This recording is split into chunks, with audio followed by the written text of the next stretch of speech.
अरे रोई रोई कहे ध्रुव महाराज मैया मोए मौसी ने मारो।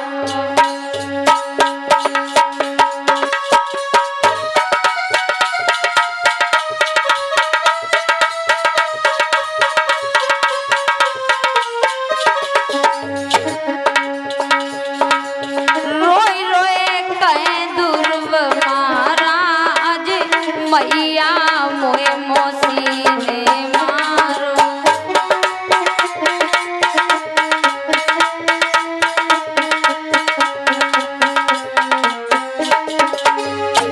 रो करके ध्रुव कहने लगे मैया तुम्हें एक बात नहीं मालूम है माँ, मौसी ने डखेला मारो बाबा लाने न बचन उचारो। मौसी ने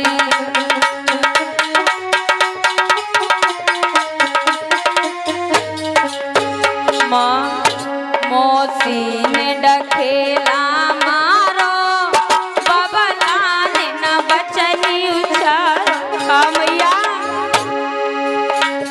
कि रोए रोए कहे ध्रुव महाराज मैया वो मौसी ने मारो।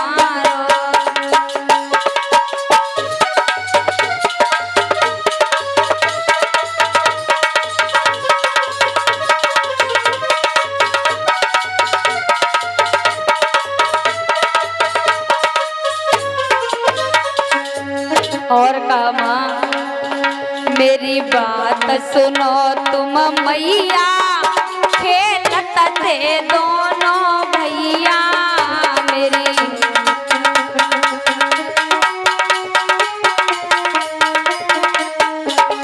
मैया जब हम दोनों भाई बाहर आपस में खेल रहे थे उसी समय मैया मेरी बात सुनो तुम मैया, खेलत थे दोनों भैया मेरी।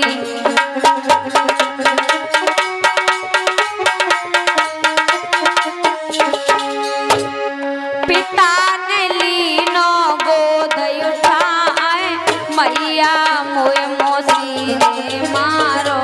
रोई रोई कहे ध्रुव महाराज मैया मोए मौसी ने मारो।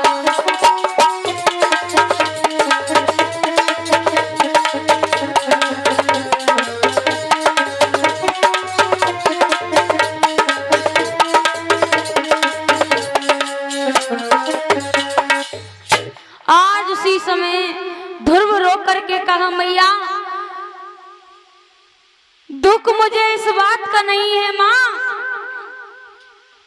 कि मेरी मौसी ने मुझे मारा, दुख तो मुझे इस बात का है मैया क्योंकि मौसी मुझे मारती रही और लेकिन पिताजी ने अपने मुख से कुछ नहीं कहा कि मुझे क्यों मार रही है। इसलिए मैया पिताजी ने कुछ क्यों नहीं कहा माँ, मौसी मुझे मारती रही। कहा लाला वो कहते तो जब जब वो तेरे पिता होते। कहा मैया तो कौन है पिता।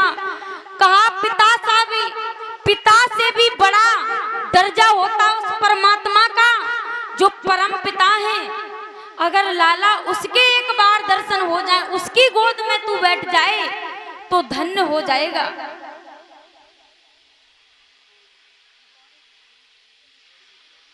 इसी के बीच में गौरी इनके द्वारा 51 पुष्प मुद्राएं आ रही हैं। कामना करते गोविंद से भगवान कन्हैया अपनी इज्जत और छाया बनाए रखें।